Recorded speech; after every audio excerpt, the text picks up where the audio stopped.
And very pleased now to be joined by the defensive coordinator of the Hamilton Ticats. That's Coach Mark Washington. And Coach, we were talking about this with Orlando last week.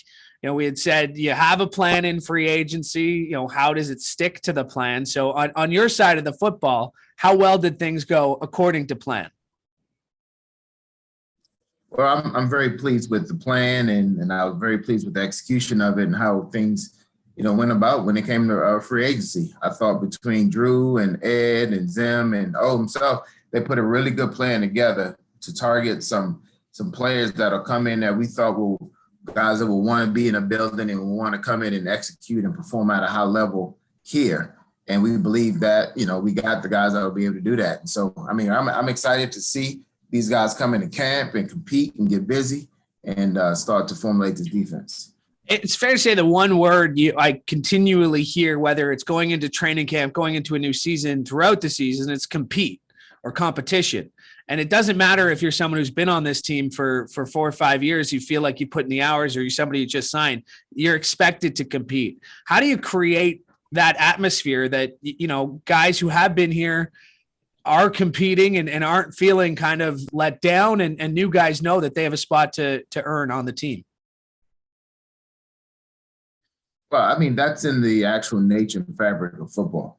This is a competition-based business, and everybody earns merit. You've earned a certain spot and level, but at the end of the day, there's always competition. Whether you're competing against yourself, competing against the other guys trying to take your spot, or obviously ultimately you're going to be competing against another team. So in every step of football, there's some type of oppositional competition that's needed and to have a proper evaluation. So our guys know and they understand that, all right, every year you're here to compete, because at the end of the day, it's our job to get the best 12 guys on the field.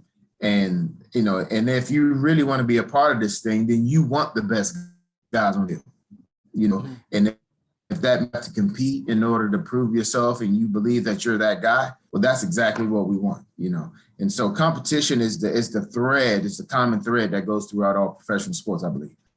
All right, let's go through your positional groups here. Let's start in the D-line, as you made a big splash in Micah Johnson. You got guys like Dylan and Teddy back, J.R. Tavai. When you look at that defensive line, you got to be excited about, what you're going to be able to do with that. But there is questions about rotation. So when you look at the guys you have there, what are you thinking right now? I'm thinking that we have some really dynamic players. I'm thinking that we have some men who are committed to getting better and working and grinding throughout the entire season.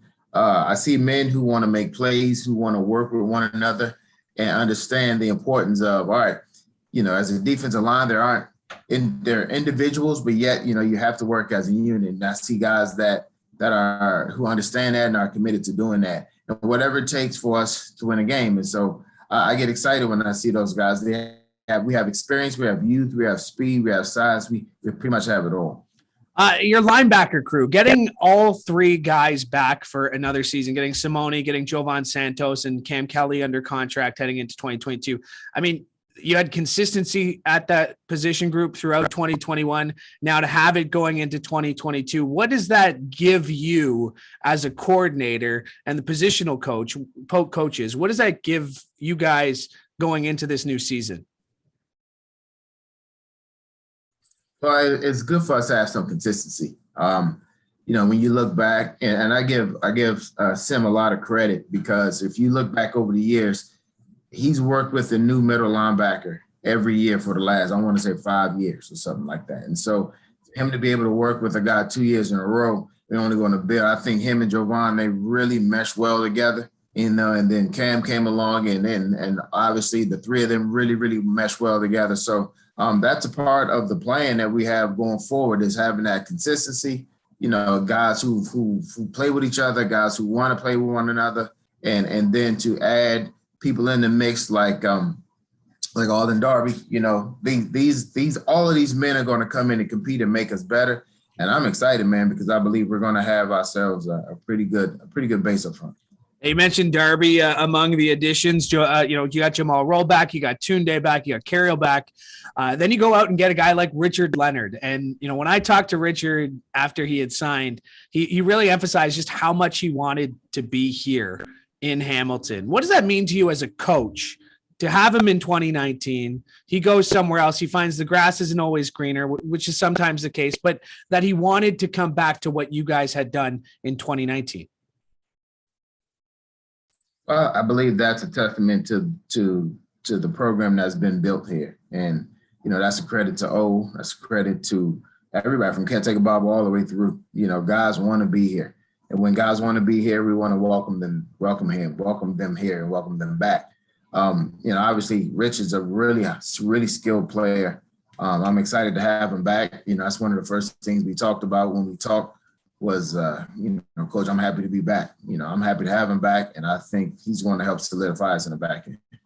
And then just, we talked about some additions, but there are guys who were on this team last year as rookies who I have to think that you're expecting to see them make a jump, whether it's in what they do in their offseason, how they train. So a guy like Stavros or a guy like Mason Bennett, I mean, you got to be excited about those developments and just what they can come into camp with as experienced players going into a new season.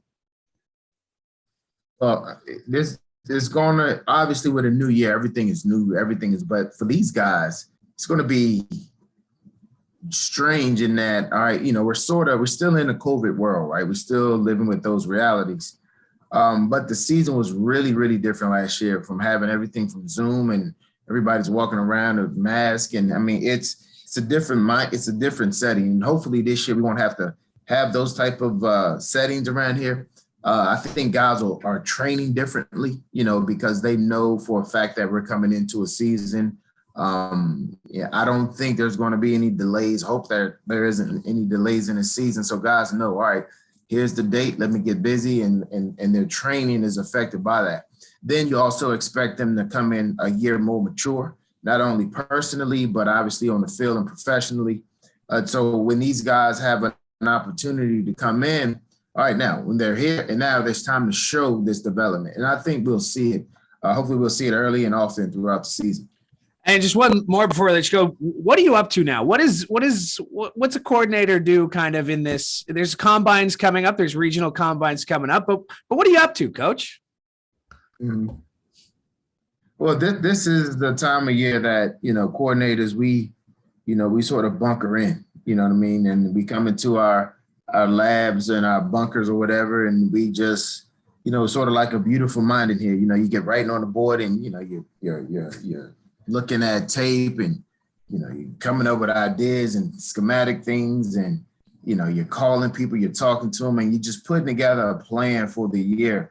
And so we're sort of in bunker mode right now. And, you just sort of close the door, throw the music on and just see what develops. So this is actually a very valuable time of year because you get yourself ready.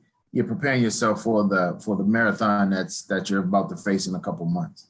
Like a scientist in the lab. I will let you get back to work, Coach. Thanks so much for doing this. Always great to catch up with you. No problem. Thanks, Louie.